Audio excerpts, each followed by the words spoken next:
നമസ്കാരം, എൻ്റെ പേര് രശ്മി. ഞാൻ SUT ഹോസ്പിറ്റലിലെ ചൈൽഡ് ഡെവലപ്മെൻറ്റ് തെറാപ്പിസ്റ്റാണ്. ഞാൻ ഇന്ന് പറയാൻ പോകുന്നത് റാഷസിനെ കുറിച്ചിട്ടാണ്. അപ്പോൾ റാഷസ് എന്ന് പറയുമ്പോൾ നമുക്കറിയാം ന്യൂ ബോൺ ബേബീസ് ജനിച്ച് കഴിയുമ്പോൾ ഉള്ള റാഷസ്. പക്ഷേ അതല്ല, ഇത് ഡൈപ്പർ റാഷാണ്. ഡൈപ്പേഴ്സ് യൂസ് ചെയ്യുമ്പോൾ കുഞ്ഞു കുട്ടികൾക്ക് വരുന്ന റാഷസിനെ പറ്റിയിട്ടാണ്. അതെങ്ങനെ നമുക്ക് പ്രിവെൻറ്റ് ചെയ്യാം എന്നുള്ളതിനെ കുറിച്ചിട്ടാണ് ഞാൻ ഇന്നിവിടെ സംസാരിക്കാൻ ആഗ്രഹിക്കുന്നതും. നമുക്കറിയാം എല്ലാ കുഞ്ഞു ന്യൂ ബോൺസ് ഉള്ള എല്ലാ വീടുകളിലും നമ്മൾ കുഞ്ഞുങ്ങൾക്ക് റാഷസ് വരുന്നത് ഡ്യൂ ടു ഡൈപ്പേഴ്സ് കൊണ്ട് മാത്രമാണ്. കാരണം ആ ഒരു ഡിഫറൻസ് നിങ്ങൾക്ക് മനസ്സിലാക്കാനായിട്ട് പറ്റുമെന്ന് തോന്നുന്നു. നമുക്ക് കോട്ടൺ ക്ലോത്ത് യൂസ് ചെയ്യുന്ന സമയത്ത് കുഞ്ഞുങ്ങൾക്ക് അധികം റാഷസ് വരാണ്ടിരിക്കും. കാരണം നമ്മളത് ഇടയ്ക്കിടയ്ക്ക് മാറ്റുന്നുണ്ട്. പക്ഷേ നമ്മൾ ഡൈപ്പേഴ്സ് യൂസ് ചെയ്യുന്ന സമയത്താണെങ്കിൽ നമ്മളത് മാറ്റാനായിട്ട് മിക്കവാറും വൈകും, അല്ലെങ്കിൽ ഒന്ന് മടിക്കും എന്നുള്ളതാണ് സത്യം. നമ്മൾ ഈ ഡൈപ്പർ എന്ന് പറയുന്ന രണ്ട് രീതിയിലുണ്ട്. ഒന്ന് നമ്മൾ ക്ലോത്ത് ഡൈപ്പറുണ്ട്, ഒന്ന് ഡിസ്പോസിബിൾ ഡൈപ്പേഴ്സ് ഉണ്ട്.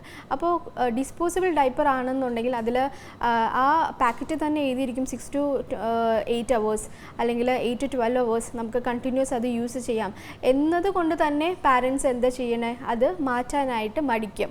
അപ്പോൾ 12 hours വരെ യൂസ് ചെയ്യാമല്ലോ, സോ അത് അങ്ങനെ ഇരിക്കട്ടെ എന്നുള്ളൊരു തോട്ടിലായിരിക്കും. പക്ഷെ അത് കുഞ്ഞുങ്ങളിൽ റാഷസ് ഉണ്ടാക്കാനുള്ള ചാൻസസ് കൂടുതലാണ്. പക്ഷേ ക്ലോത്ത് ഡൈപ്പറിലാണെന്നുണ്ടെങ്കിൽ നമുക്ക് അധികം അങ്ങനെ ഒരു റാഷസിൻ്റെ ഇഷ്യൂസ് കണ്ടുവരുന്നില്ല. കാരണം ക്ലോത്ത് ഡൈപ്പറാണ്, സോ നമ്മൾ അത് ഇടയ്ക്കിടയ്ക്ക് മാറ്റും. അത് നനയുമ്പോൾ കുഞ്ഞുങ്ങൾ ഓട്ടോമാറ്റിക്കലി കരയും, സോ നമ്മളത് മാറ്റും. പക്ഷേ ഡിസ്പോസിബിൾ അങ്ങനെയല്ല സംഭവിക്കുന്നതും.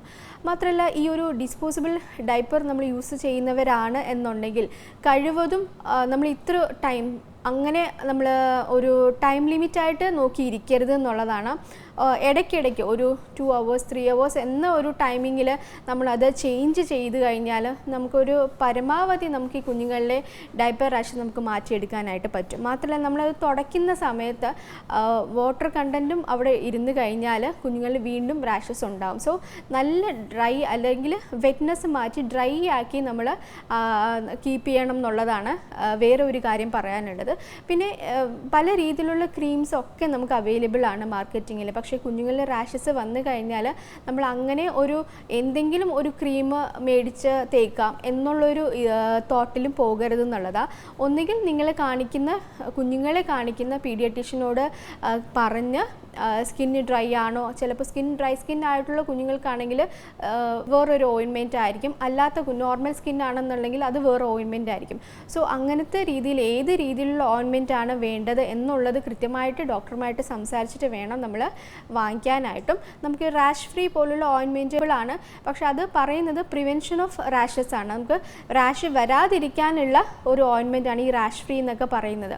അപ്പോൾ അത് നമ്മൾ കുഞ്ഞുങ്ങളെ ഇട്ട് കൊടുക്കുന്നതിൽ തെറ്റില്ല. പക്ഷേ നിങ്ങളുടെ നീനറ്റോളജിസ്റ്റുമായിട്ട് ഒന്ന് സംസാരിച്ചതിന് ശേഷം മാത്രം വാങ്ങിക്കുന്നതായിരിക്കും നല്ലത്. അതിൽ സിങ്ക് ഓക്സൈഡ് ഉള്ളത് കൊണ്ട് തന്നെ കൂടുതലും ഒരു പ്രിവെൻഷനാണ്, റാഷിൽ നിന്നും കുഞ്ഞുങ്ങൾക്കൊരു പ്രിവെൻഷനാണ് റാഷ് ഫ്രീ പോലുള്ള ഓയിൻമെൻറ്റ്. അപ്പോൾ ഈ ഒരു ഓയിൻമെൻറ്റ് മാത്രമല്ല, എന്ത് കാര്യമാണെങ്കിലും ഇപ്പോൾ ചെറിയൊരു ഫീവർ അല്ലെങ്കിൽ എന്തെങ്കിലും കുഞ്ഞുങ്ങൾക്ക് ചുമയോ അങ്ങനെ എന്തെങ്കിലും ഉണ്ടെങ്കിൽ ചില പാരൻസ് അല്ലെങ്കിൽ ചില വീടുകളിൽ ഇരിക്കുന്ന ഒരു സിറപ്പ് അല്ലെങ്കിൽ ആ ഒരു മീൻസ് മുന്നേ വാങ്ങിച്ചു വെച്ച സിറപ്പോ കാര്യങ്ങളോ ആയിരിക്കും കുഞ്ഞുങ്ങൾക്ക് കൊടുക്കുന്നത്. പക്ഷെ നമ്മൾ അങ്ങനെ ഒരിക്കലും ചെയ്യാൻ പാടില്ല. നമ്മൾ കൃത്യമായിട്ട് കുഞ്ഞുങ്ങളുടെ കാര്യമാകുമ്പോൾ ഡോക്ടറുമായിട്ട് ഡിസ്കസ് ചെയ്തതിന് ശേഷം മാത്രമേ നമ്മൾ കുഞ്ഞുങ്ങൾക്ക് മെഡിസിൻ അല്ലെങ്കിൽ ഇതുപോലുള്ള ഓയിൻമെൻറ്റ് ആയിക്കോട്ടെ അല്ലെങ്കിൽ മോയ്സ്ചറൈസിങ് ക്രീം ആയിക്കോട്ടെ എന്ത് കാര്യവും നമ്മൾ ഡോക്ടറുമായിട്ട് ഡിസ്കസ് ചെയ്തതിന് ശേഷം മാത്രം വാങ്ങി കുഞ്ഞുങ്ങൾക്ക് ഉപയോഗിക്കുക. അതായിരിക്കും ഏറ്റവും നല്ലത്. മാത്രമല്ല, ഈ ഒരു റാഷസ് പ്രിവെൻറ്റ് ചെയ്യാനായിട്ട് നമ്മൾ ഈ പറഞ്ഞ കാര്യങ്ങൾ ശ്രദ്ധിക്കുക. ഒന്ന്, ഡ്രൈ ആയിട്ട് വയ്ക്കുക.